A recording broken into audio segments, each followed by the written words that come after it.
For you this morning. Oh, wow, thank you. Good. Yeah, that's mine. Yeah.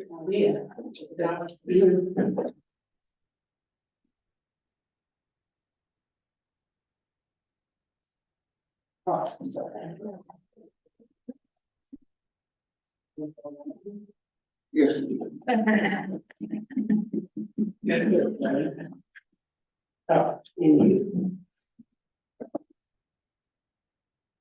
We are.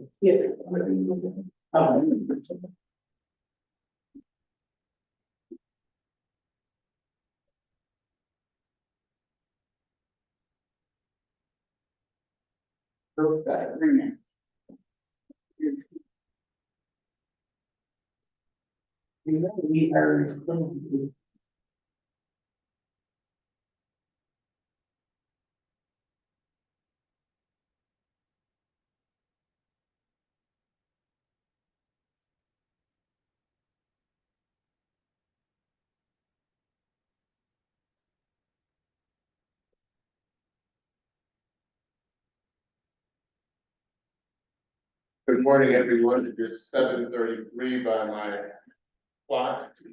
We will now call to order the meeting and start with roll call. Is that right? Mayor? Here. Wallace? Here. Clark? Here. Harvey? Here. White? We have 4 members present. And then we have roll call. All invocation.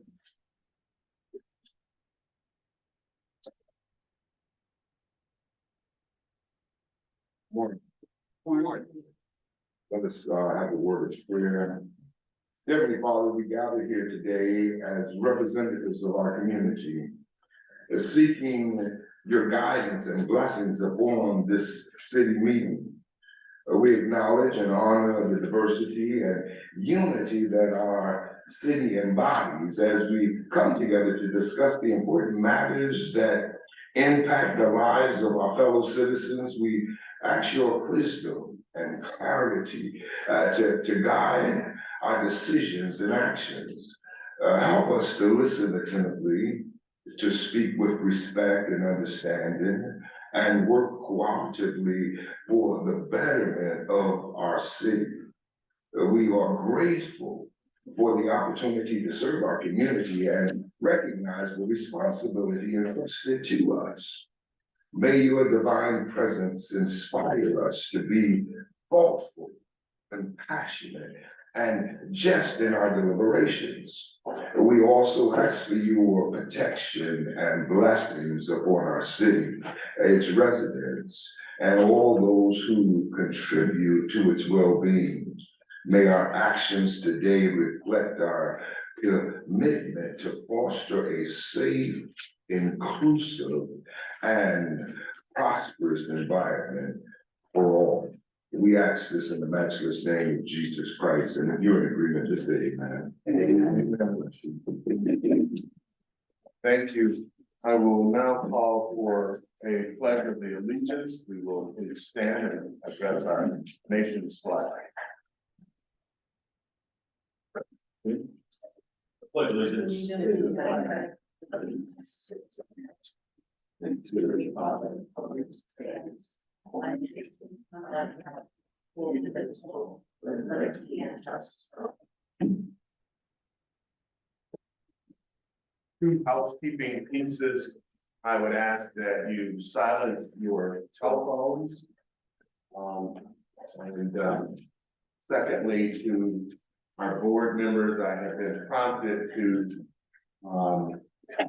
first of all, for myself to speak into the microphone and to be cognizant of our audience able to hear us and our recording mechanisms be able to pick up the minutes of the meeting accurately by us all speaking into the microphone.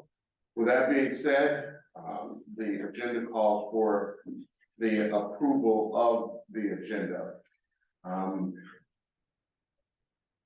I'd like to make a motion to approve the agenda, but we table item number 8. I see we're just now getting the employment contract on the desktop, and it was not included in the packet. So we haven't had time to go over this agreement. So I think it's only considerate that you give us time to review this before we discuss and approve. May we do one thing at a time? So she's made a motion and now you need a second. So you have to have a second to that motion. Can we break those motions or? is that- No, she already made the motion, Okay. so, Alright, so if there's a second, then you'll vote on it. If there's no second, it dies at the table. do we have a second? Nelson came prepared to explain the contract.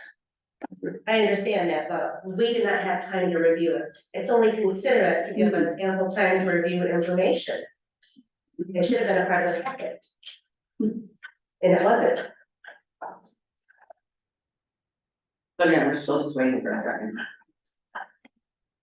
Not hearing a second, I would second that. I would like to have more time to review this and to discuss with the council. So maybe we can bring this to the next agenda after we have time to review. No, I hope that we have a special meeting to get this moving forward because we've been prolonging this for long enough. So if it's gonna be tabled, then we need to have an agreement to have a second meeting. So you have a first and a second, now you're in discussion, and the discussion is that, it be tabled, but be tabled to a special meeting, not to the December meeting. with that advice being said, there's discussion to be had. I would agree to that.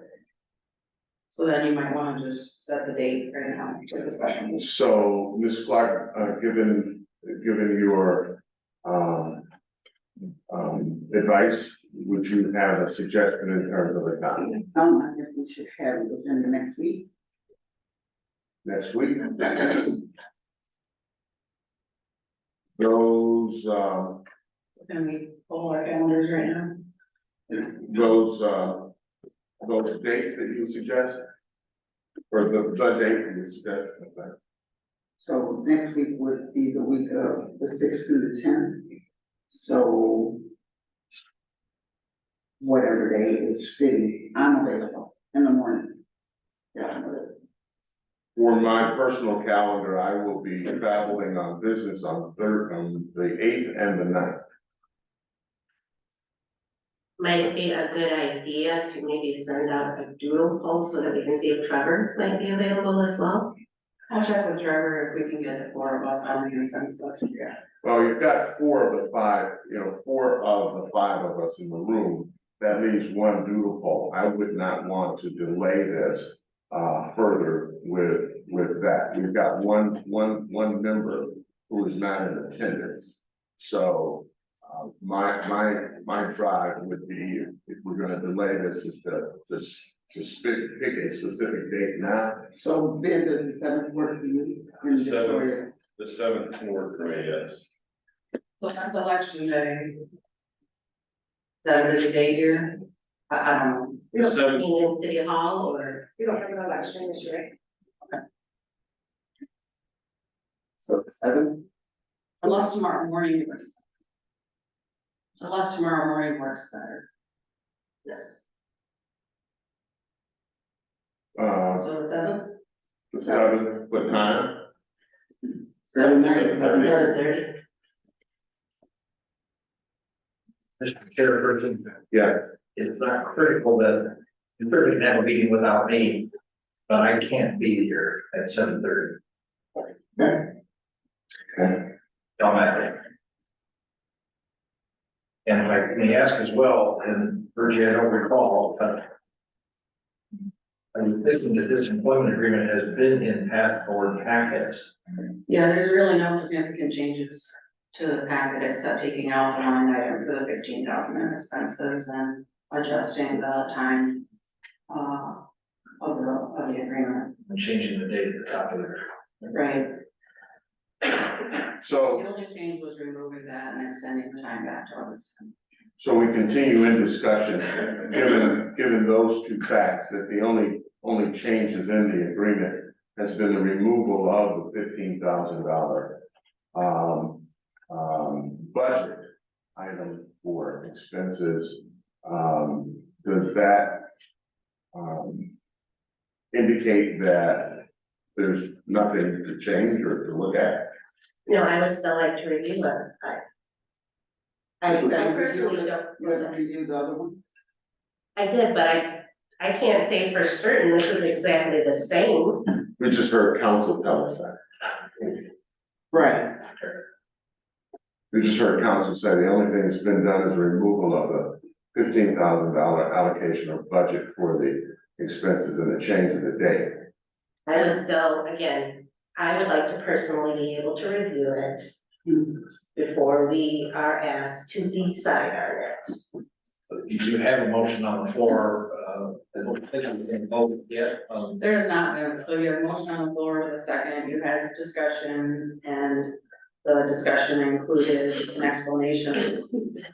And it also was a reference that it's the same agreement that has been in most documents. At the last meeting we had on this topic, the $15,000 line item seemed to be a point of contention, so that's why the attorneys took it out. So we have a vote now. So now, if there's no further discussion, you'll call for a vote. Without any further discussion, Ben, I'm good. Vicky? Yeah, so we're voting on tabling this. So that was the motion in the support. I think the motion, if I understand it right, is to table the agenda item until a meeting on November 7th. That's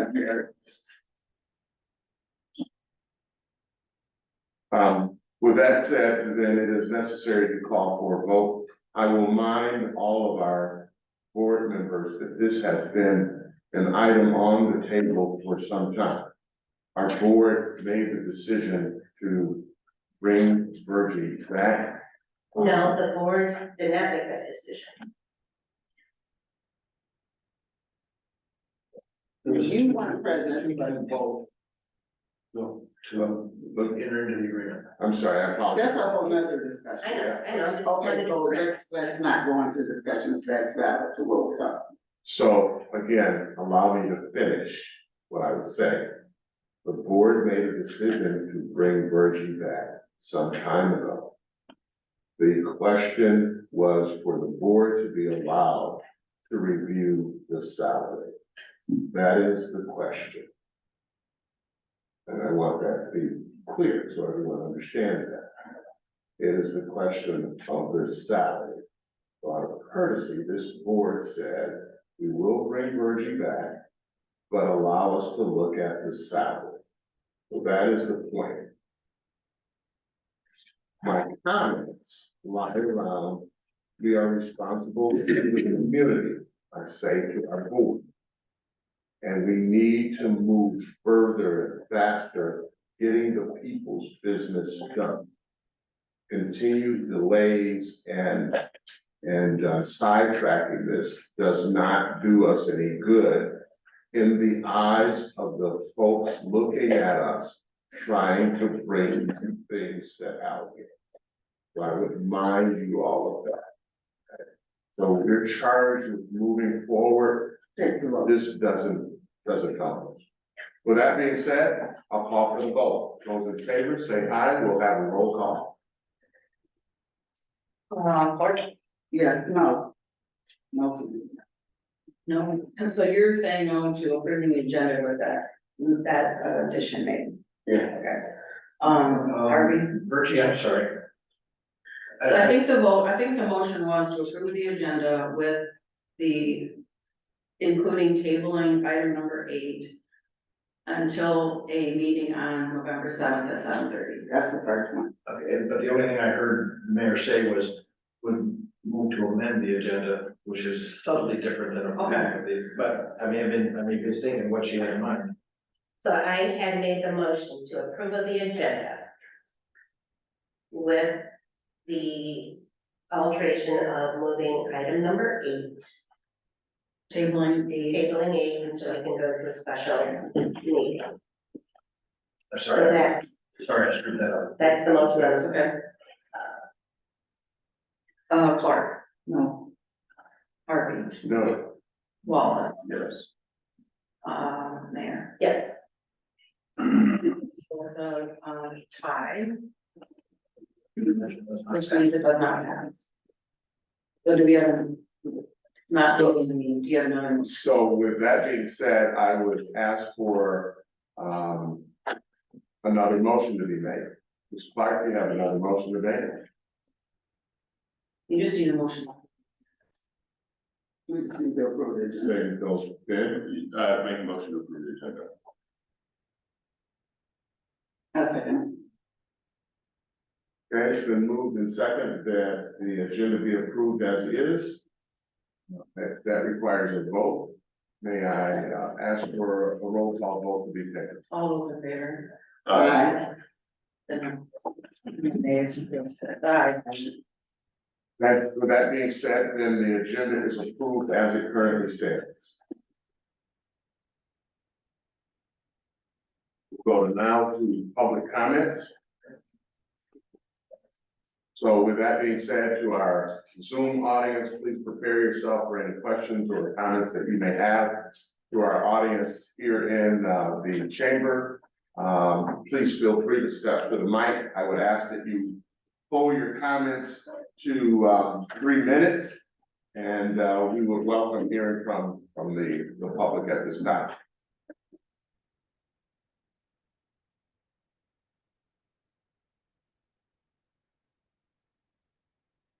Any comments from the public here in the gallery? Not seeing any comments here in the gallery, we will go to our Zoom audience and ask if there are any comments, public comments from the Zoom gallery. Anyone with their hand up or? No. Seeing no comments, we will move to the presentation stage. Item number 6, the EDA grant presentation. So I'll introduce this topic, Lindsay Rourke and city manager graciously agreed to come and explain a grant that was applied for, in my absence, so I wanted to make sure credit was given where credit was due, so, there's a memo in the board packet, but if you could come forward and just explain, the relevance of the grant and the process and how exciting this opportunity is. Morning. Page 3 has the memo and information on the EDA Phase 1 Recompete Grant Pilot Program application. The EDC applied for this on October 5th. It is to help revitalize distressed areas in Albion. So I'm hoping everybody had a chance to kind of read and review the memo. It explains in detail what the grant involved. And I'm here today to answer any questions you may have. There are 2 resolutions in the board packet that we are hoping to pass with us. They just got the memo last night because, I was writing another part of the agenda, so could you just give them the highlights? Sure. So the EDA Recompete Grant initiative aims to revitalize distressed communities focusing on job creation and connecting workers with opportunities in areas most in need. The first phase of the Recompete Pilot Program grant application consists of two key components: a recompete pilot plan and a strategy development grant that could be worth $500,000. In phase 1, if EDA accepts our recompete plan, then we have the ability to move to phase 2, which is worth $20 to $50 million. The EDC collaborated with Albion College, Chamber of Commerce, and the city manager to identify critical areas in Albion in need of revitalization, and it was decided on Austin Ave to have the main focus for this grant. Let's see, so yeah, should we secure recompete phase 2, it would be to do the redevelopment needs addressed through grant funding enhancement of the area by developing underutilized sites, improving infrastructure, and revitalizing Austin Ave. The efforts will expand job opportunities and career growth with a focus on supporting socially and economically disadvantaged individuals in the region. Also including a strong emphasis on fostering a robust entrepreneurial ecosystem, especially for individuals from disadvantaged backgrounds, to promote high-tech and high-growth startups. The comprehensive approach represents a promising stride towards a brighter future for Albion and its residents.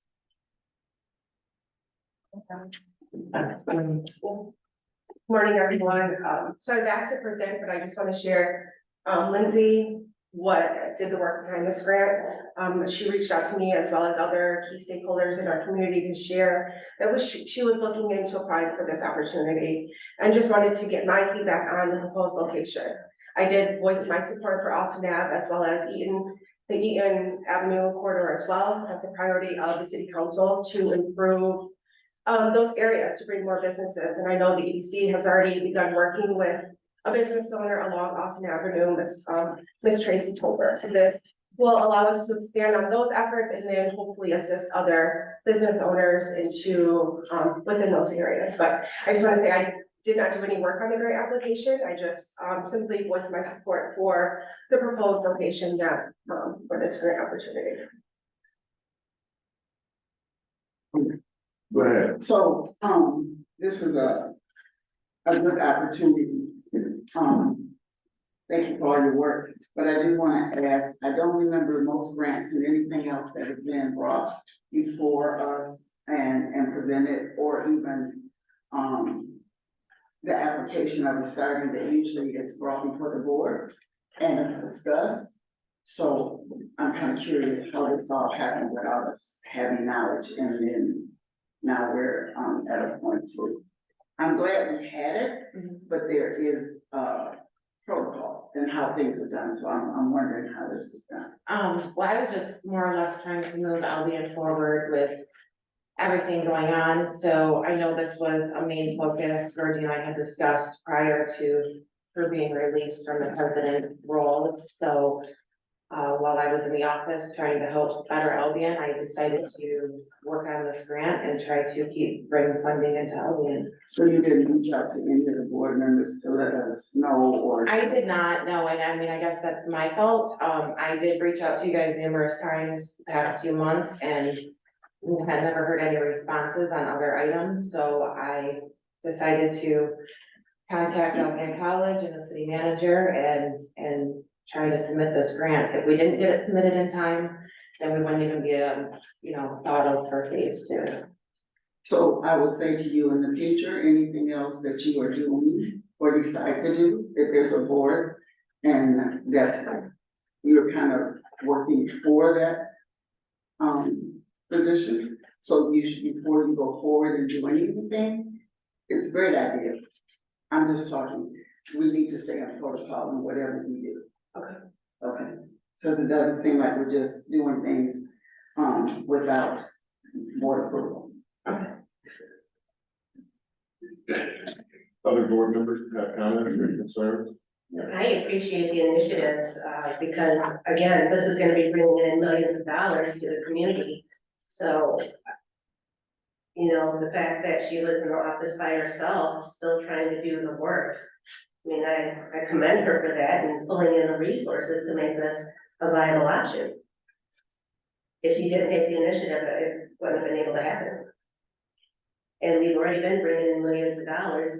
There's so much money out there. We just have to show that we're ready and available, and Austin Avenue definitely needs this type of money. We've been trying to figure out ways to revitalize Austin Avenue, and this is the ideal way. Good. So do we need to amend our grant requirements and protocol, and we would stop bringing grants to the board? So should I just go ahead and write grants and not just let the board know we've done them in the future? Would that be the best? Well, I think kind of like what Lindsay said, she was kind of an island amongst herself. She really wasn't getting a lot of responses in a timely manner, from my She understanding. didn't say she sent this out though, she talked about other items. She didn't say that. So don't. No, I just said, Yeah, I just want, maybe I misunderstand, and we're gonna move to a new best practice of just going ahead and applying for grants and just letting you know afterwards. And not really circulate, information. Well, again, that could be probably a discussion, a topic, an agenda item for a later date. Ben, any comments? No, I think it's a great opportunity for Albion, so regardless of how it came about, it's a great opportunity. So, I have committed to keeping on time schedule. I have a couple comments for you. First of all, let me commend you for what you've done in terms of the grant. Part of our strategy has been is recognizing what the capacity was that we have to perform under a grant. In other words, there's no need for us to buy or appeal for a grant that we don't have the capacity to deliver on administratively or the like. So part of what I understood our edict is that these grants opportunities came before the board or went through a process to identify whether they were within our capacity or beneath our capacity or met our goals. This did not get that litmus. So I will ask that in the future that you do bring these to the board. This grant is $100 million if you go to phase 2, if I understand it correct, right? I question our capacity to accommodate it. Additionally, Lindsay, I applaud all that you've done in the absence of an administrator, but I've never been made aware of this grant, okay? And in the void of having an administrator on hand, I was working with you as best as possible. So I take a little bit of offense that you don't have someone to contact. You had me. You had me. Could this possibly be done in a closed session? I'm about finished, so if you let me finish, I'll finish, okay? So as much as I applaud what you've done, you had me to fly this by. So I don't want anyone to walk away with an understanding that you did not have someone. I worked very diligently to provide you as much support as I could. So I don't take any credit from you. You've done a great job, but I would ask that in the future, that we do follow the process that we put in place. Okay, thank you so very much. If I can, I just want to say, because she's essentially being attacked for trying to bring additional resources into our community. She approached my office several times to express frustration because she did not get support from the board, from the director, from the president who's been put in place, or the chair of the board, to the point where she was sending her time sheets to me to approve because it was taking weeks to get a response from Mr. Harvey. So I feel like it's not appropriate that. City manager, that is not true. There is no time, absolutely no time, that you had weeks without contact with me. That is not true. I'm happy to provide correspondence that I received. I'm happy to provide every correspondence that I've had with her. I'm happy to provide you every correspondence that I've had with her. And that's fine, but I just want to say, I appreciate and applaud what she's done. I do too. She has come to my office several times to express frustration that she has not received the support or guidance in this entire time, since the August 10th meeting until now. Well, city manager, from the very beginning, the dismissal of the EDC manager or EDC president was without order. One of my primary things sitting right where you are was, do we have a wind down plan? And we don't, we did not. So I don't want to be chastised by you. I'm not for, chastising well, anyone, it sounds like you but are. that's just what happened to Ms. Rourke. I don't think that I chastised her. I have applauded what she's done, right? I've spoken to the policy that we have in terms of capacity to do these things, okay? And so I'm not very responsive to me being indicated as the problem here. I'm not saying that you're the That's direct problem. exactly I what it think sounds like. the entire board, though, I think she's not received proper guidance. And I think the conversations that she had with myself, the chamber, and the college to share that she was applying for this opportunity was to make sure that we could fulfill the requirements if we were awarded that. With that being said, you could have called also, since you were working closely with But her. I had you one could have meeting with her. contacted, Who would I have? You just said you had multiple times. I mean. No. In terms of this grant, I had one meeting with her. She approached me to share frustrations regarding other matters, but in terms of this grant, I had one meeting with her. And it's the role of the city and the EDC, we should be working together. So if this is awarded, the city will do whatever we can to make sure that the EDC is successful to carry out this grant. And same as our other key stakeholders here in this community. I just felt like what happened this morning was not fair to Ms. Work, because I think she was trying to continue to do what she has been doing this entire time that Ms. Ammerman has been with the EDC. She's applied for all of the grants that they have successfully been awarded. And I think that's what she was trying to continue to do in the absence of a president and CEO. Thank you very much. Yes, thank you. You're welcome. With that being said, And Lindsay for coming this morning, because I, as part of this presentation was to make sure she got credit for the work that she did. We will work harder to maintain protocol in the future, so that the board is more aware of what we are doing at staff levels and leadership levels, so, but Lindsay did put together an application that, boy, you know, if that were to win, that would be a big win, so, so we will watch and maintain best practice in the future, and we will do a better job of keeping the board informed. I will say that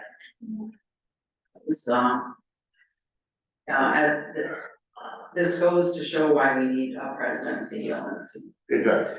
It does. Again, Lindsay, I thank you, the board thanks you for the hard work that you've continued to try to do in the absence of an administrator. So I see the emotion and I understand it. By no means am I personally attacking you at all. I want that to be clear. So thank you very much. Let's move to the next item, the president's report. The president's report is verbal only today. Just trying to get back in my seat and get my stuff together, so. You have a handout that is on your desk that has the 10 points, the 10-point plan. So my goal as I move forward in this role is to begin to report out based on that 10-point plan until we have a different strategy to follow. So it's this piece right here that was in the paper. So workforce development, what we currently are doing is partnering with Mark Gettle of the MMTC, Michigan Manufacturing Tech Center. So that's a big part of our workforce piece. He handles all the going for applications in the area they were due last week. So he's been working on that. With childcare and transportation, we're working with Pulse on a regional level to work on the childcare programming. For housing, we're very excited. We have a potential affordable housing coming into our area. There's a competition phase for them, so this would be several years out before it's to fruition, but Monday afternoon at 4:30, you could come and at a short open house, meet the developers at the EDC office. The developer name was Loda Cooper, and it would be just over 50 units of housing just directly behind the Kentucky Fried Chicken on Northeast. So that would be an exciting opportunity for us. So there's a quick open house to meet them, and then they'll be at council on Monday night to present their project. As far as downtown development, we continue to get questions on the big Albion plan. I can't give you any update on that, as far as the 3 phases of that plan downtown. I just know that the developer is working on the financing stage. In my experience, it usually takes about a year to put that financing together, so Doesn't seem odd at all to me that they're not swinging shovels, so nothing is extraordinary there for me. We continue to link developers that are interested in the Big Albion plan, so if and when that comes together, other developers are interested in watching that, so we're using that as a catalyst to attract other developers. And then 106, 108 East Erie is a couple of, I think 4 units of housing, and that will be coming a little bit later in this agenda for reimbursement plan, and we'll work on getting that approved. It's been approved partially, but it's at the MEDC. That's 4 units of housing that'll be above the food hub. For entrepreneur work, we connected last week with the new SBDC director, Bonnie Gabriel. So SBDC is a tool that we've been using in the past, but they went through a change in leadership, and so we're back on the path. And they are specifically interested in making sure we get services here in Calhoun County, and I suggested that we be the hub for that, and that they are going to consider that in their strategic planning next week. So we're pretty excited about that opportunity. SBDC stands for Small Business Development Center, I believe. It's a federal program. It's a federal money through the state program, and then they have different people in different regions that cover it. So she covers a 7-county region, but Calhoun, they don't have a lot of face time here, so we're trying to increase that. Industrial retention and traction and environmental justice work, we know, so Lindsay put in for an application, and we'll see it later in the agenda here. And I think I mentioned it to some of you that the strategic site it's a strategic site grant that was due through the MEDC, and the due date was last week. So that again is in this packet for your review. And I think I sent it out too. So usually I send those out ahead of time, so you know about that. But that would be where we would increase, we would be able to use those dollars to get site readiness out of the new industrial park. So that we put in for that. Lindsay did most of the work on that last week. So we met with Room 35, the contractors that we know will support a lot of our construction work. On leadership, we continue to be excited about the Dale Carnegie program that has come to the Albion Marshall area, and the leader of that, Dale Carnegie, the instructor that has been teaching the Dale Carnegie classes, passed away a couple of weeks ago. So I'm volunteering on Tuesdays to round out the class in Marshall right now. So. But we're in our second round of classes, and we'll have more classes next year, so very excited about that. Financial literacy, we have a lot of programs in both financial literacy and healthcare that are coming alongside the new housing potential. So there's partnerships coming to Woda Cooper's reaching out to partners. And they're working on several other, what I would call social determinants of health that couple with housing to make sure people stay housed, get housed and stay housed. So a lot of financial literacy work will come as a part of that, as well as more partnerships with the FQHC. And then equitable division of resources is just generally kind of an overreaching mantra that we try to work with and make sure that we're getting unified approach to resources. Probably we'll have a town hall in the future to get some ideas and consider some forward thinking. I also wanted to mention that of the 8 committees that we have, we met with some of those committee chairs this last week to reorganize, and Takayla Williams and Taylor Sandoval have agreed to take on the leadership of the Albion Restaurant Group. That's a group called ARB that we put together, and they're taking on the leadership for that. Takayla is also working on the Match on Main. She's got 2 projects that are already been awarded, and they're in the execution phase. Then community engagement, she's working very hard for community engagement. So those 3 are the most active right now. Then the housing and the workforce development and the industrial development, those fall under the CEO, so I'm just getting those groups back together again. And then the revolving loan fund committee, we did, thank you for the board approving members for that at the last meeting, so we can continue to work on the revolving loan fund. I did want to, on a personal note, mention, Victoria, I'm sorry for the loss of your mother-in-law the last week or so. We are thinking of you. If anyone wants to attend the Joyce Spicer event, at Bethel Baptist, it's on Sunday the 19th from 12:30, until 3, and then the music starts at 3, I believe. Joyce has been a long time past member of this board and is a current member of the revolving loan fund committee, so we think about where she has been. And then, selfless plug Rotary today at noon. If anybody wants to come, you're welcome to be my guest. Elizabeth Carey will be in speaking on Star Commonwealth. So, that's my, report for today. Thank you. Any questions? Comments? Okay, let's quickly move to our action items. Discuss and approve number 8 item on the president CEO's contract. Do I hear a second? Am I allowed to second? Yes, and I'd like to raise a point of information for the Please. but I'm not sure whether we have a seconded motion. You asked if you were allowed to second, but. Yes. Okay. So a motion has been made. I will second the motion. In the agreement. That, as Virgin and I both said, is substantially nearly identical to what has been on the unions in effect before. There's a clause on page 3. Immediately before paragraph 7.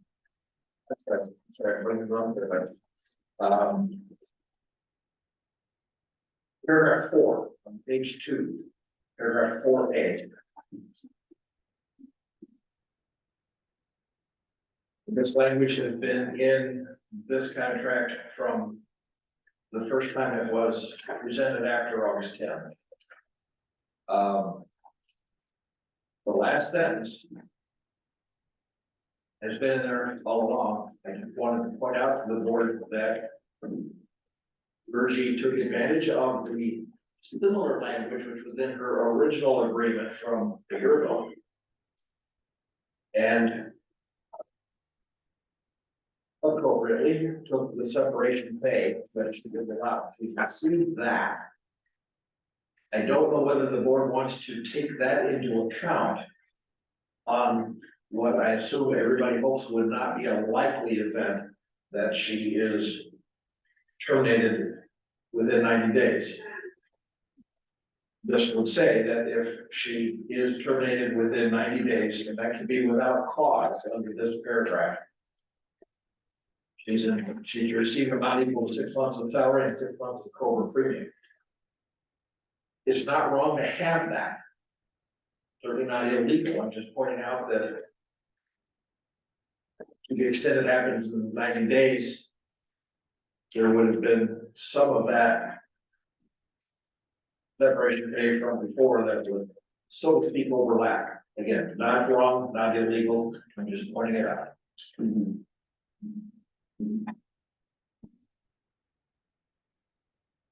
Transparency is always what we want to have, so thank you. It's been moved, it's been seconded. Is there any discussion to be had?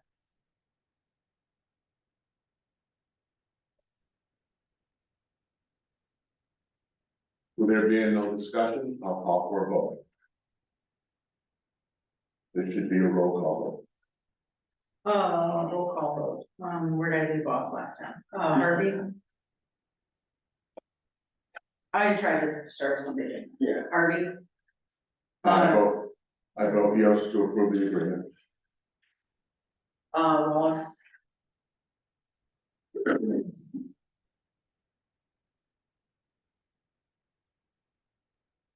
I belabor this because I try to vote with principle. There are things I'm concerned about with approving this because of some of the pending litigation, things like that, that we're gonna end up back in the same place that we already were. But at the same time, the board has voted to place Ms. Hammer back in the position. And to be honest with you, this is, I'm tired of going back and forth across this, debating this every week. So, because the board has voted to put her in the position, she's in the position. But I don't see anything in the contract that concerns me. Other than just approving it in the first place. We just have a principle and the board put her back in the position. And I would vote yes. But I do have my concerns. So, Mayor? No. And Clark? Yeah. Motion passes 3-1. Okay. It's been, motion, it's been approved, it's been moved, You're on item number 9 now. the yes vote has been reported. Can we move to action item number 9? Review and approve the October 5th, 23 board meeting minutes. So moved. Do I have a second?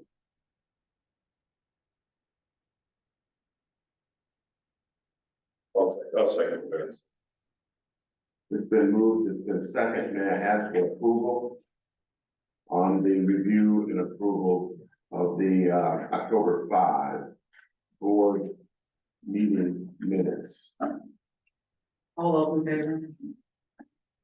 Aye. Those opposed? Ayes have it.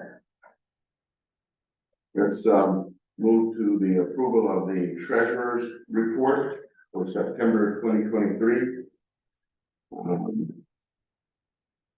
Is there discussion to be had?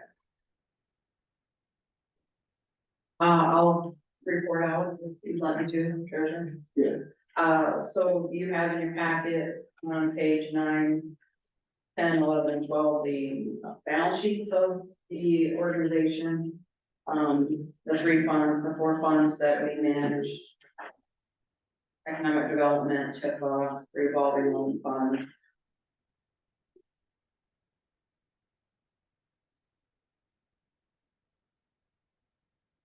And you're missing, it looks like, the area.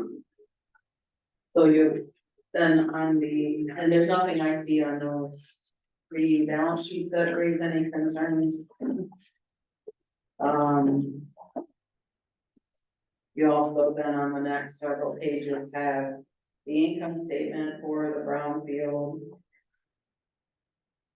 The economic development and TIFA and the revolving loan fund. So there's nothing there that is of concern to me. It's a solid reporting of the first 9 months. We've used that projection extensively in the budgeting process, so I've been through it from the budgeting process perspective. I would recommend that you approve this financial report, but that you would ask me to request a balance sheet for the brownfield from the treasurer, so and I would do that. I did this, yesterday, and I'm trying to understand some of the, breakdown. There's part of me. Are you here on the budget, not the Yeah, treasurer report? okay, right, yeah. So there's a few questions that I have, when we get to the budget, and the treasury report that I want to ask. About. Ben, any questions around the current treasurer's report? No, sir. Victoria? Yeah. Right, so, again, a motion to approve the September treasurer's report. Maybe being repetitive, but for clarity's sake, may I hear a motion to approve the September 23 treasurer's report? So moved. May I hear a second? Second. It's been moved and second. Can we get a show of hands or? All in favor? Those opposed? Item number 11, to review and to approve. City manager here? Yes, city manager here. Review and approve the 2024 EDC TIFA and the BRA and the RLF budgets. We've got 5 minutes on this item. I know there's certainly some concern. So I will open with some discussion on this item. So, I noticed that there's an administrative fee going throughout, and when I was just sitting here doing the numbers. And, it's close to, from every sheet that I went through, it's close to over $100,000. So I'm wondering, how we come about those numbers as far as breaking them down from each report. Because that's definitely a salary and administrative fees aren't the same, if I'm correct. It's a part of your job, you're being paid for that service. So I have a question about the administrative fees. Right. And then,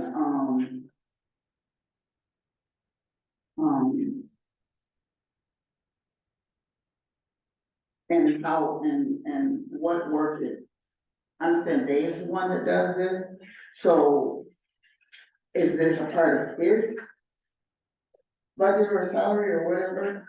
I'm confused. Cause I know those are two different items, so I'm trying to figure out how do we have a breakdown for all these administrative fees when this is, I think, under one person's job title or performance. I can clarify. So if you look at the budget reports, total for administrative fees that come to the city, is only 28,900.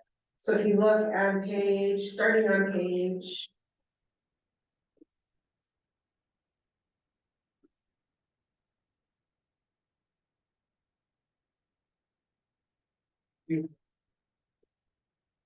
Yes, 26. So for Fund 244, which is the EDC fund, you look at down under appropriations, under 244-72840 is $10,000. The next page for the TIPA fund, same 247-730-840 is 8,900. And then for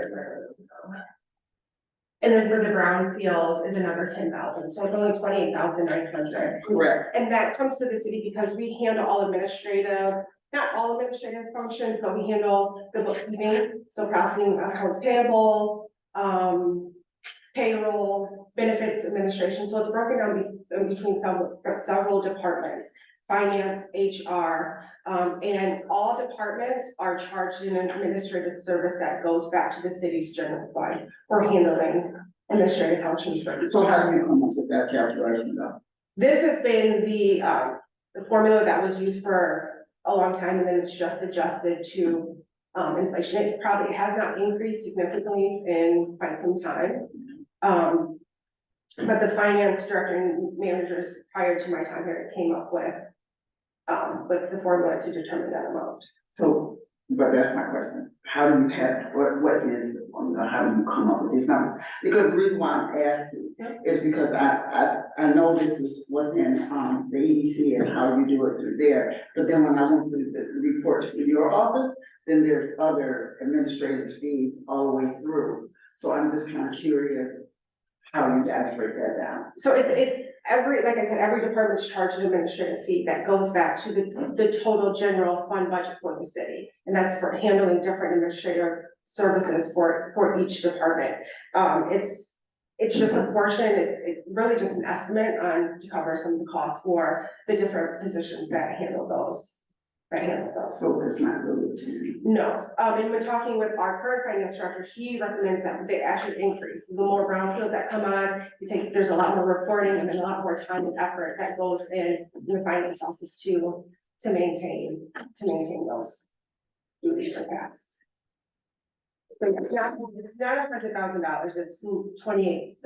No, for us, but For I'm each, just saying, yes. from all sheets collectively together, it can be well over that.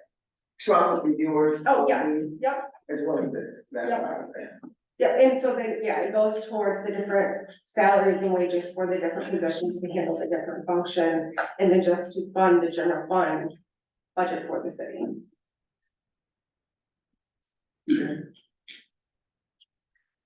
Thank you.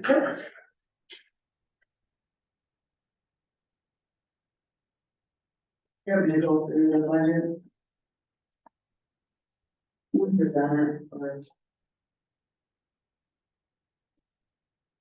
If there's no questions, if nobody else has any questions, you don't necessarily have to, everyone's reviewed. So Ms. Ammerman, are you in a position to take us through this budget now?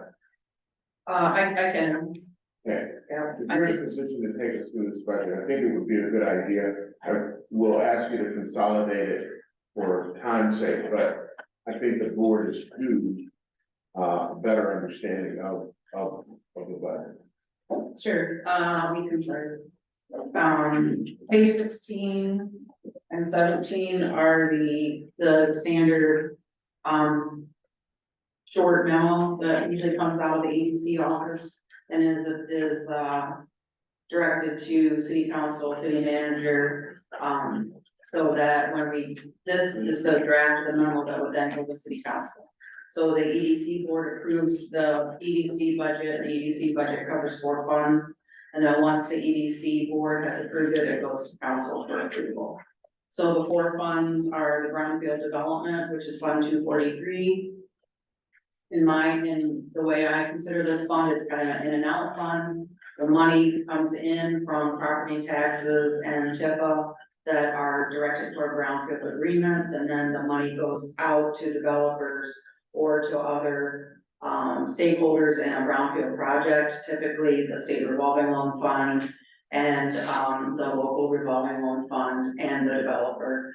So those dollars come in, they go out, there's a small administrative fee that the brownfield development authority, the VRA, we are the VRA, we get an administrative fee, however, our administrative fee that we pay on an annual basis back to the city, kind of null and voids that. So most of the work for the brownfield is supposed to be done at the brownfield office, but we do, pay a certain amount of money to the city for the admin. Is that separate from the administrative fee, or is that included in that administrative fee? I'm looking at you, but asking a question, Michelle. Yeah, so what she said, so they collect the admin fee through the brownfield, but in turn, they pay the EDC or brownfield pays the admin fee back to the city, so it's kind of a wash. To handle the administration of it. So the Brownfield Redevelopment Authority is really taxed with doing the work of the brownfield, but we have no way to cover the costs because we give up our administrative costs back to the city. I see. So we do the work of attracting, retaining, do all the brownfield work. We create those schedules and do the calculations. I drafted the reimbursement agreement for the one coming up later today, but there's no way to cover those salaries. So we cover no salaries out of the Brownfield Redevelopment Authority because we give up those, back to the city. But then they're reimbursed for it, so it's not like. So if they're reimbursed for So what there's you're paying, it doesn't come back to you? No, I don't get it. So isn't that like a benefit? To me, that's like a profit? If I'm hearing it correctly? I think what happens is, as city manager indicated, there's a G&A allocation that they have at the city, which I've been responsible for those before, and sometimes you don't have the formula, but it's good to be transparent and demonstrate it. So for Brownfield Redevelopment Authority, there's no employees.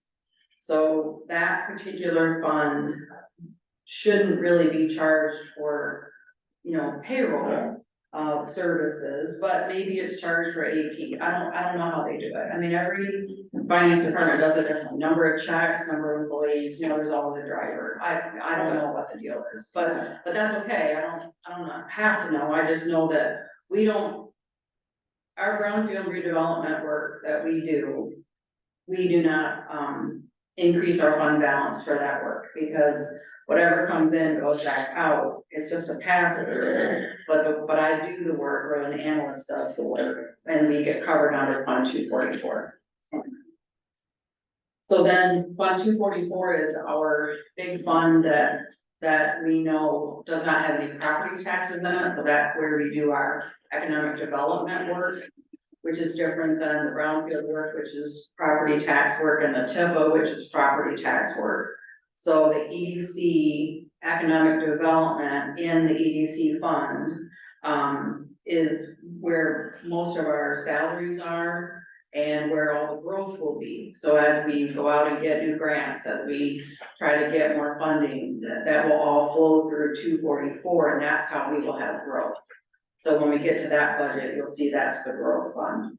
Then the TIFA fund 244 is the industrial park. So to maintain and manage and do all the work in the TIFA, in the industrial park where the TIFA exists, that money that comes in, again, goes back out to manage that. We do have part of our salaries there, but that's about all that's there. So, we don't do a lot of other cost relevance at the TIFA, because we do all that work in Fund 244.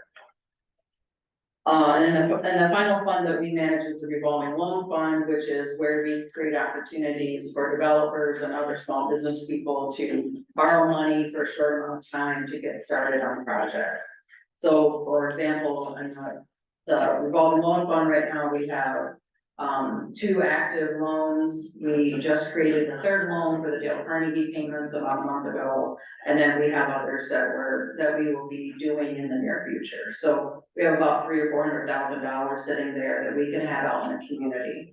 And the goal there really is to get it into the community. So it's a high risk fund. We usually will fund when no one else will fund. And so it's a high risk fund. The staffing model is 4 FTEs, 1 full-time staff, 2 3/4-time staff, and 3 half-time staff. We will be filling those 3 half-time staff members beginning in 2024. And a lot of the work that we're doing in our expansion is because of grants and because of what we believe to be a sustainable model as we build those grants out.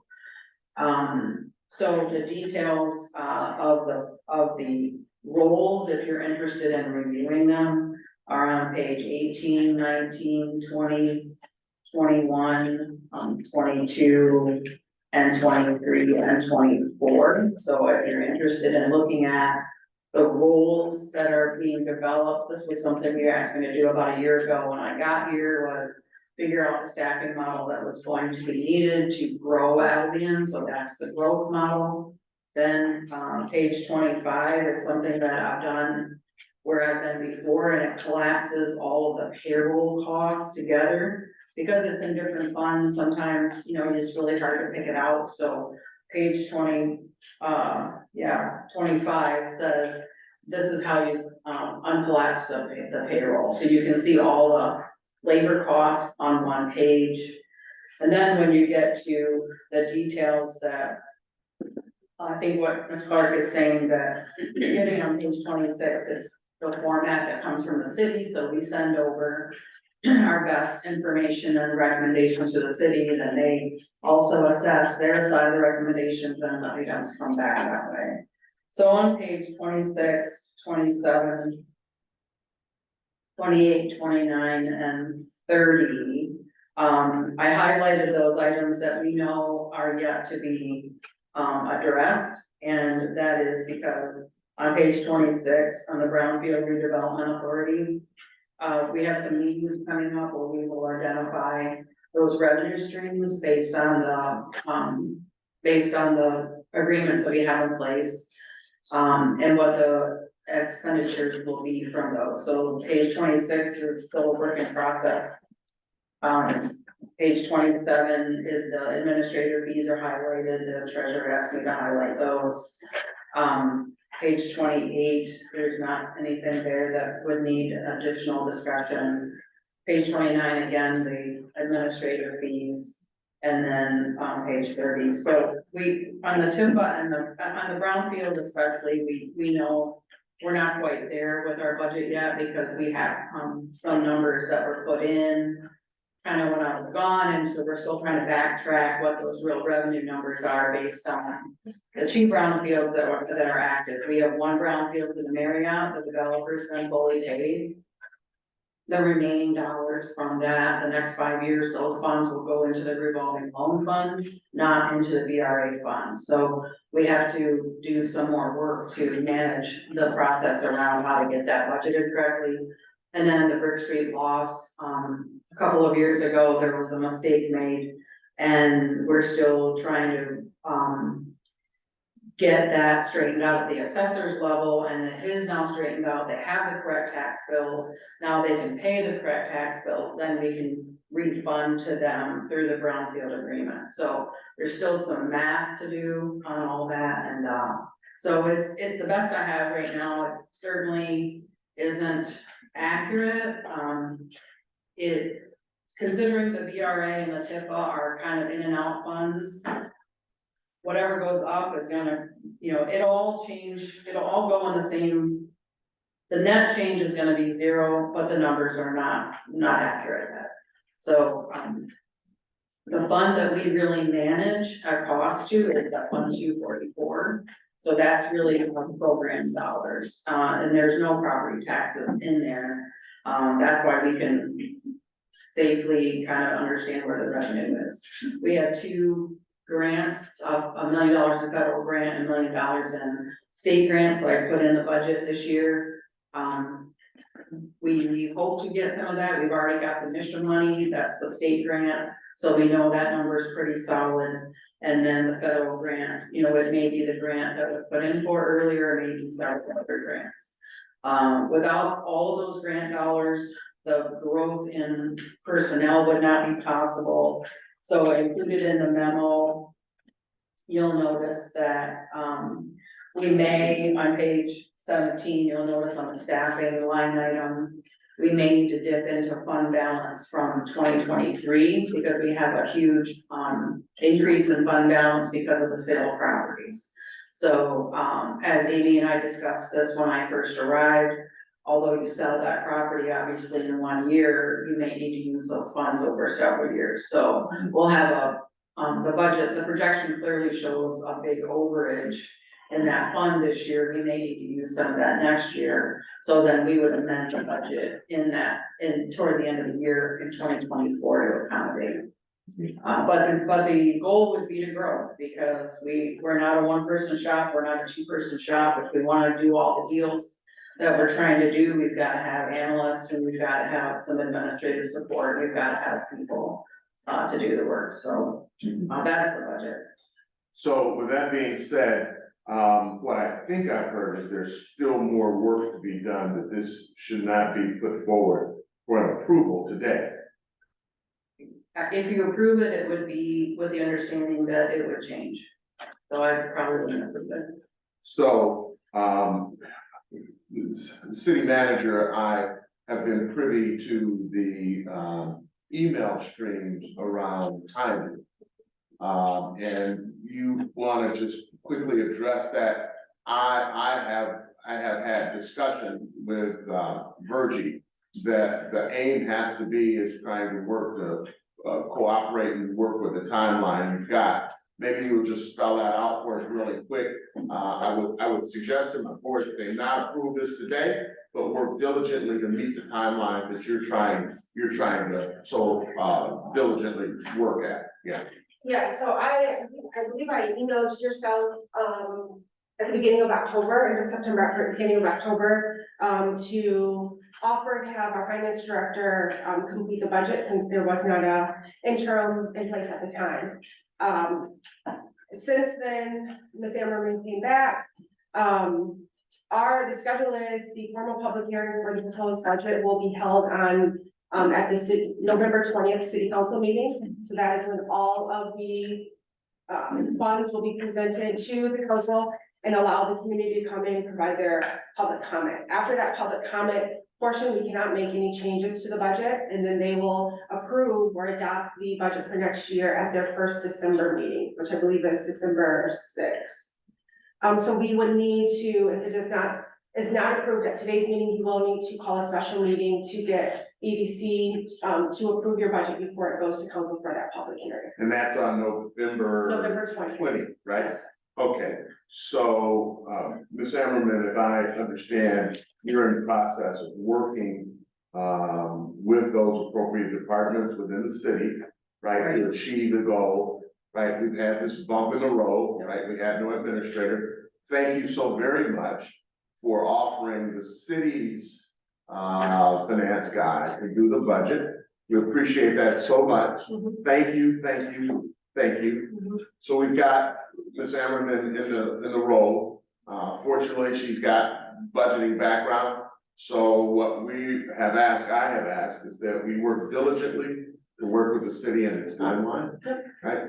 And so, with that, I would recommend we not, move to approve this today, but allow the team to do the work they need to do and fit our schedules around getting it all done, right, in cooperation with the city. Sounds good, I appreciate that. Mr. Harvey, may I ask a question at both Virgie and you and the city manager?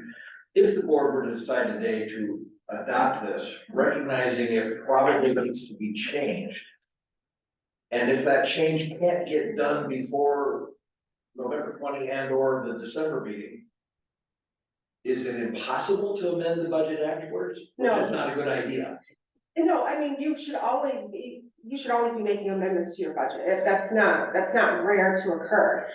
So whatever though is presented to council on the 20th, after that, we can't make changes between the 20th and then when it's formally approved the first December meeting. After that, if we are still working on it, we can always go back and amend it after it's been formally adopted. But once we have the public hearing, that's telling the public, this is what we're looking at for next year. We can't make any changes until it's formally adopted and approved. And I know that we're working to get a meeting scheduled, so there's transition not only in the city finance office, but with the EDC, just in the assessor's office, so trying to make sure all parties understand the brownfield agreements that we have in place, making sure that the captures are correct and reimbursements are correct. So I know both Director Clark and Ms. Ammerman, they're working to get that corrected. Mostly I asked the question because if this board wanted to take action on this budget before the November 20 meeting, if I'm any judge of how math works, that's 18 days from now, and this board can occasionally have difficulties getting a special meeting and then getting a quorum for a special meeting. I don't know whether it's practical to approve this now, recognizing it may need to be changed later, probably after the December meeting. I'm mostly just thinking out loud and pointing that out, and now I'm going to be quiet. Or if you feel comfortable with what's presented and knowing that there probably could be changes to the brownfield, is it just really the brownfield? So I think it's the brownfield and it's also gonna be the revolving loan fund. Because so quite frankly, there really needs to be a meeting of the minds around the Marriott brownfield agreement, because the money should be flowing into the revolving loan fund and not into the DDA. Yep. So I don't wanna speak for the DDA, but from where I'm sitting, and I think we recognized this months and months ago. Yep. There's a discrepancy on the understanding, and so that meeting will probably, the outcome of that meeting will be additional money will flow into the revolving loan fund and not into the brownfield redevelopment fund. So both the revenue and the expense in the brownfield are overstated at this point. Because there should be no active Marriott transaction happening there, there should only be Brick Street lost, so it'll be very much smaller. But the question then becomes, does that get recognized as revenue in the revolving loan fund? Or does it just get recognized as an investment? So I need, I'm very cognizant not to step into the role of the director of finance here in Albion. I'm looking for guidance on whether he wants to record that as a revenue item, then it would show up in the budget, or whether it's an increase in an asset, and we don't budget our assets here. So it's a very different style than I'm used to. Yeah, from looking at the agreement, it would be an increase in revenues for the revolving loan fund, and a new additional line item would need to be created. Because the capture for the next 5 years, they can't be lumped in with the other funds within the revolving loan fund, because they're strictly for brownfield activities. So we would have an additional line item created for that. So I agree that there would be an additional So- asset. I apologize, excuse me, I apologize, so. Go ahead, finish your. You all set? Sure. So, council, board, hearing the details as we're hearing, what is your pleasure? You know, from a best practice standpoint then, I'm reluctant to approve something pending the detail that I'm hearing. Though we have a responsibility to work closely with the city in trying to meet their timeline, right?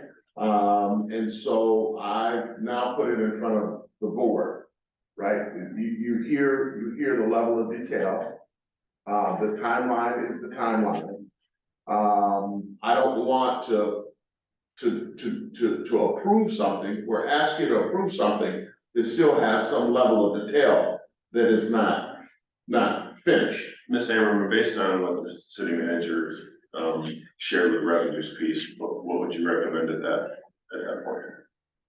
So as I've been looking at the Fund 296, and if you look at the budget memo, it says that the revolving loan fund never records revenue and expenses, just an increase and decrease in assets and liabilities, meaning when money comes, so it's a simple accounting question.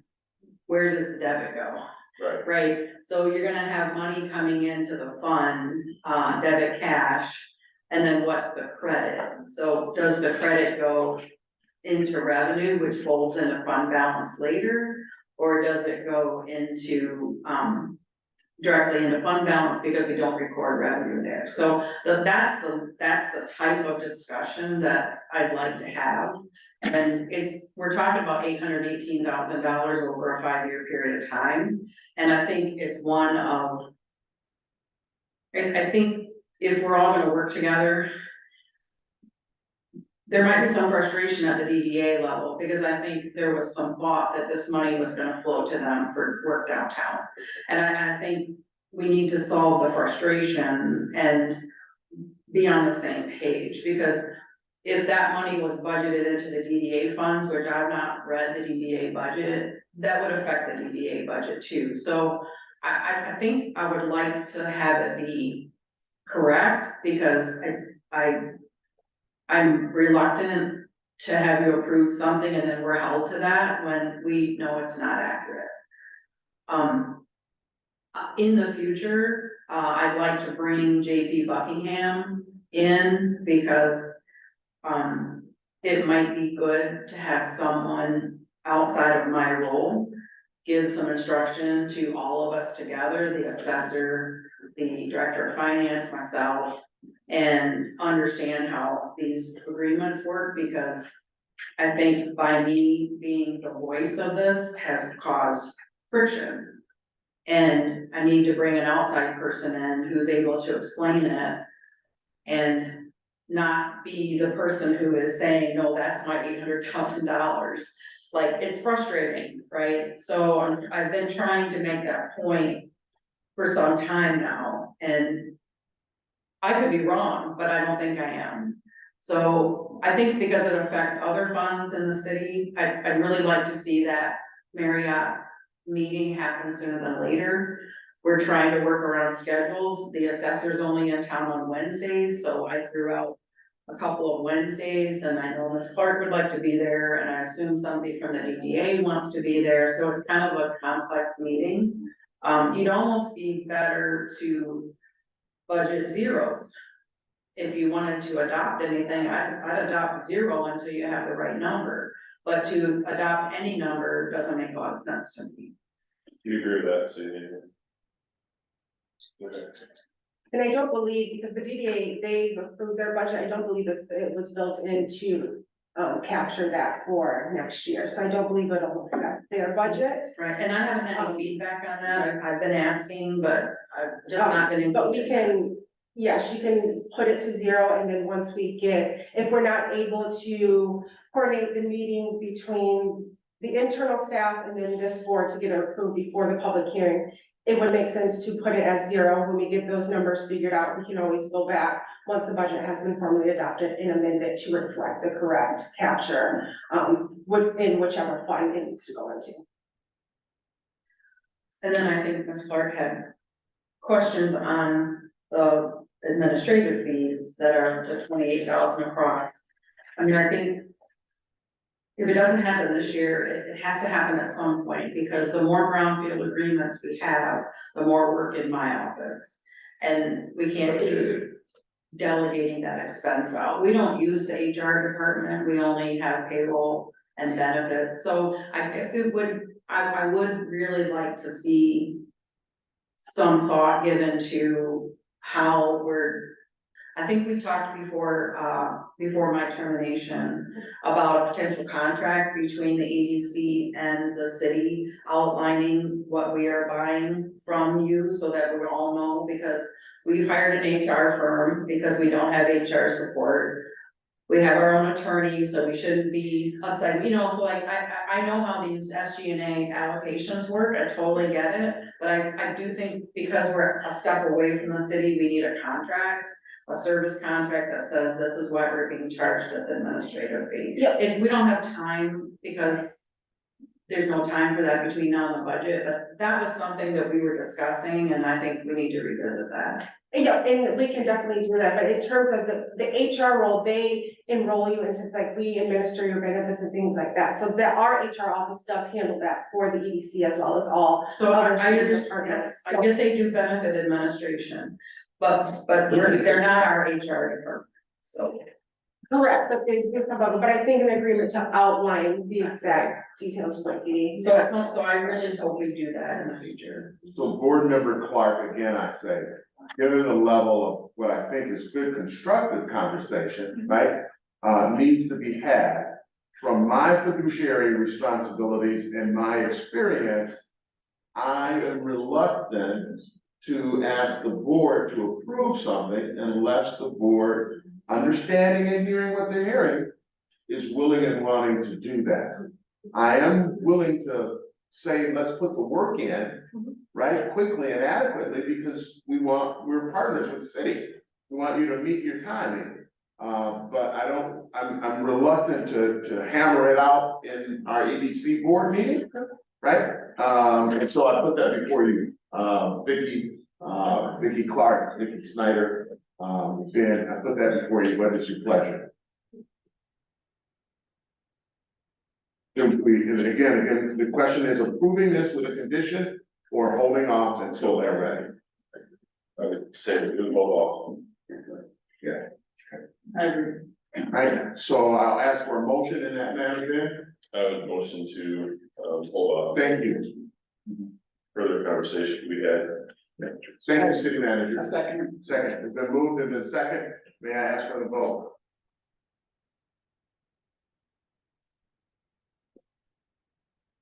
I'll ask for a roll call vote around it. Ben? Yes. Yes, Ben is I in don't think favor we need of a- holding off. I don't think we need a roll call, all those in favor? Those Aye. opposed? Let's move on to item number 12. Schedule of the fiscal year 24 strategic goal setting.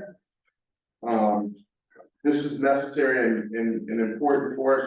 Is there any calendar times, Ms. Ammerman, or can this flow into 24, or how's the timing of this work? So thank you, Chair. I moved this onto the agenda out of the parking lot because I wanted to make sure that we began to think about goal setting. The reason I did that is typically you would set your goals at the same time you work on your budget. However, I wasn't here to do that, so I just want to be real clear that we need to I feel the need to regroup and look at our goals for 2024 relative to some of the disruptions that we've had, what the expectations are going to be. I think it will also flow into the CEO evaluation, which is in process. So we have all of those things happening. I would think we're getting close to the holiday season and not much happens for most folks because they're busy with families.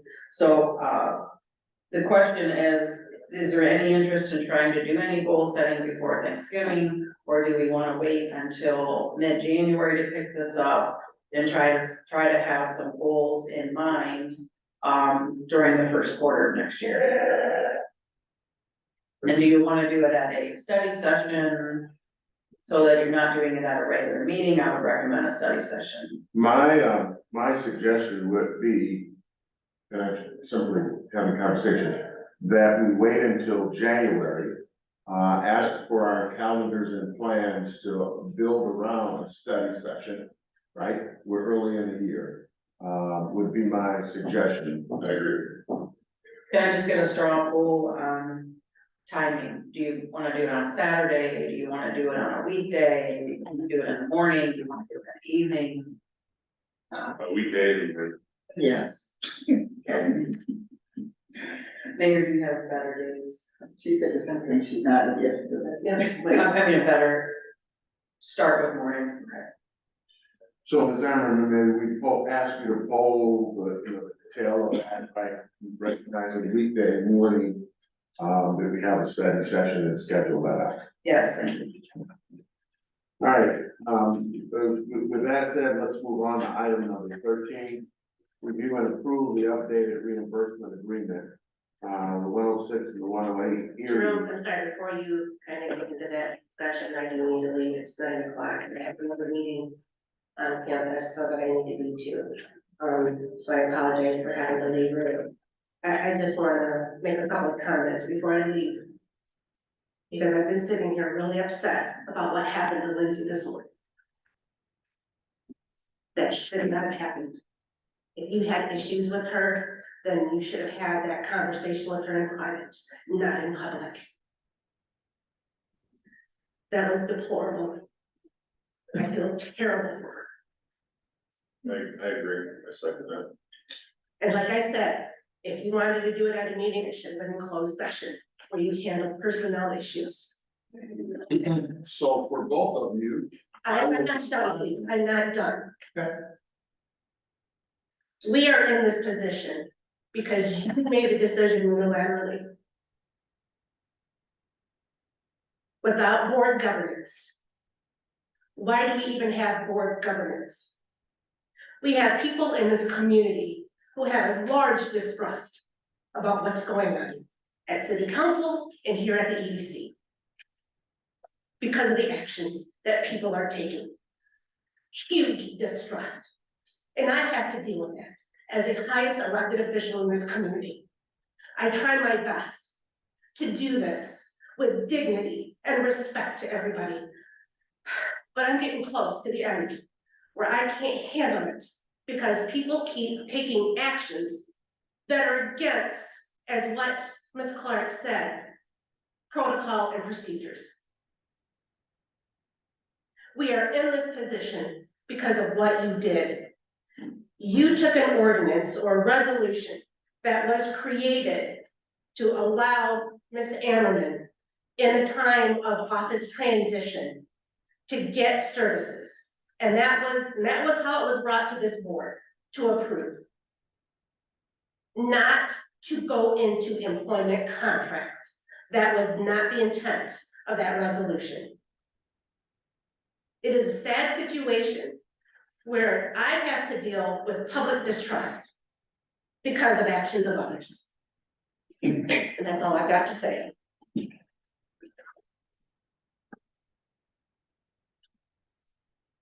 May I respond to you? Go ahead, but I gotta go. I have a job. Maybe we just move on to the, item 13, the reimbursement agreement. Item 13 of the reimbursement agreement that we need to do an amendment for. It was previously approved by this board. And this is for 106-108 East Erie, and these are 4 units on top of the food hub. And the reason we're doing the amendment is simply that the developer and owner has changed since that was approved. So, it's very much a clerical adjustment, but MEDC requires this. So I'm just asking the board to amend the changes where it would be dated today. It would be moving from ARC, Albion Investment Corp. to Hayes Block.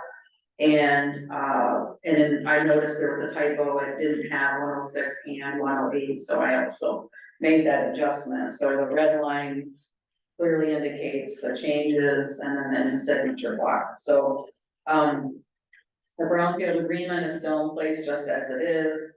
Construction on this project likely won't start for another, I would say less than a year, 8 months maybe. And this project is at the MEDC and they will not move forward until the reimbursement agreement lines up with who should get the payments. In other words, we wouldn't want to pay ARC for a piece of property they don't own anymore. So,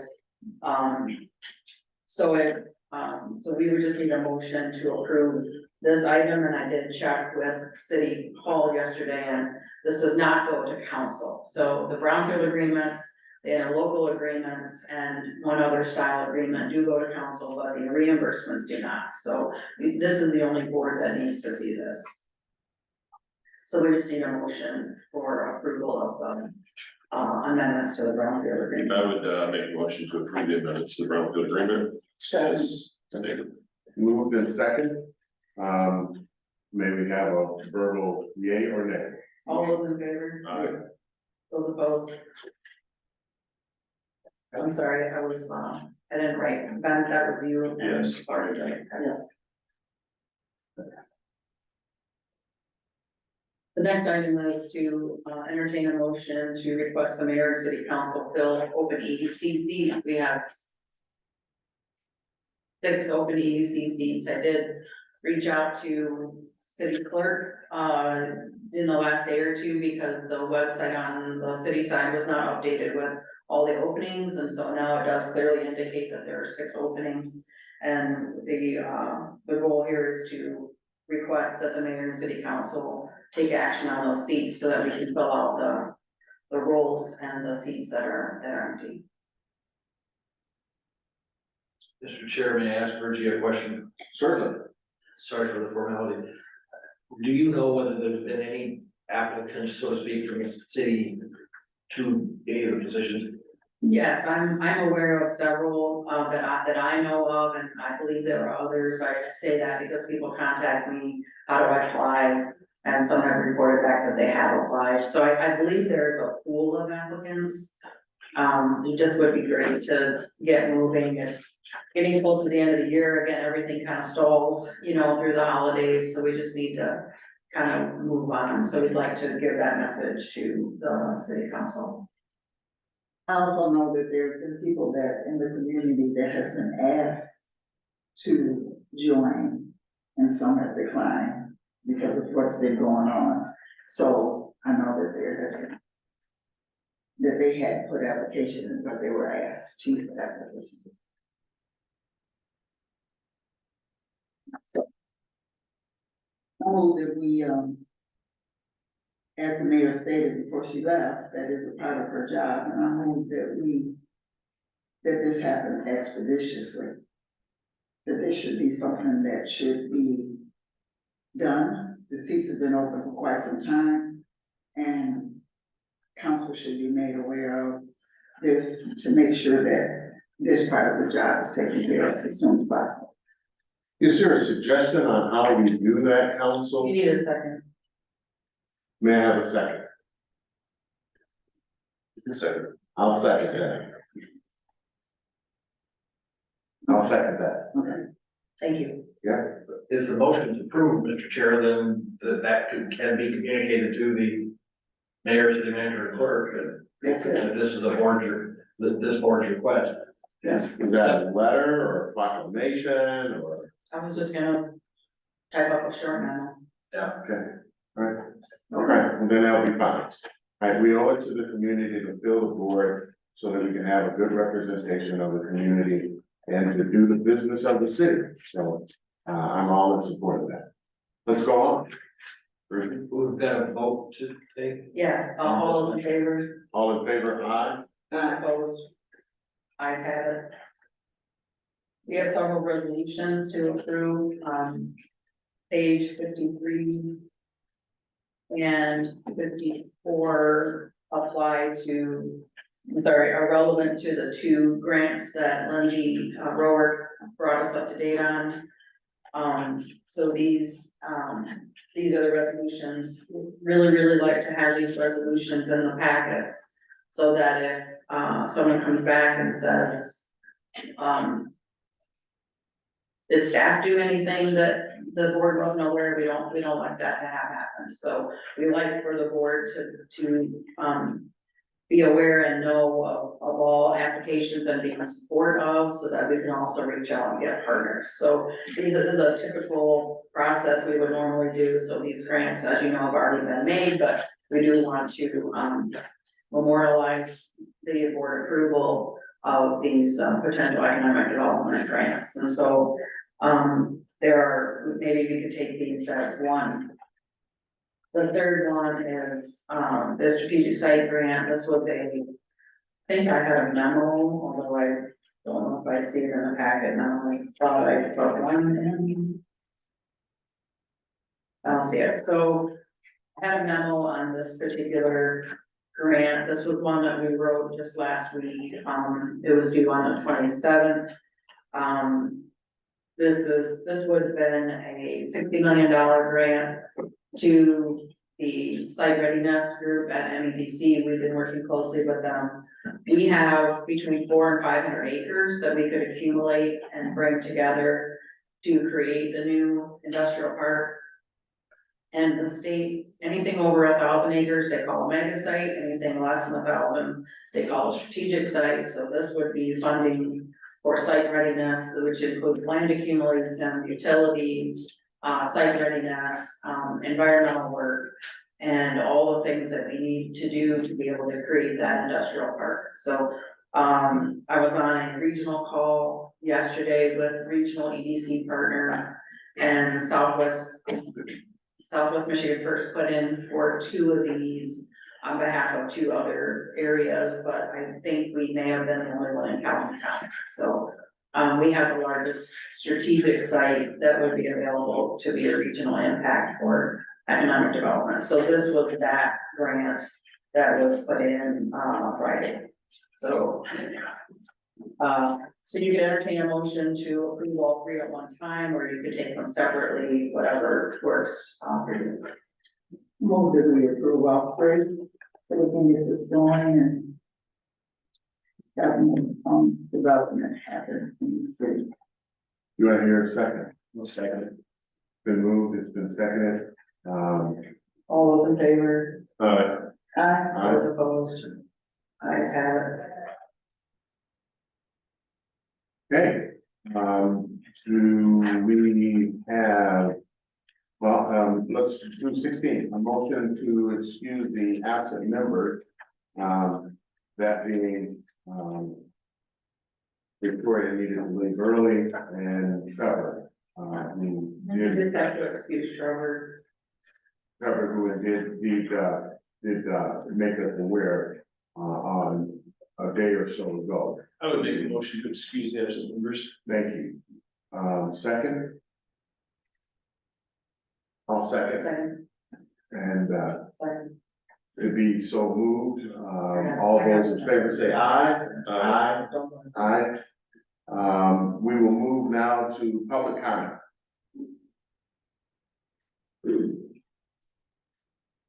Hi, my name is Marcia Starkey, 419 Helen Place. I just had two questions.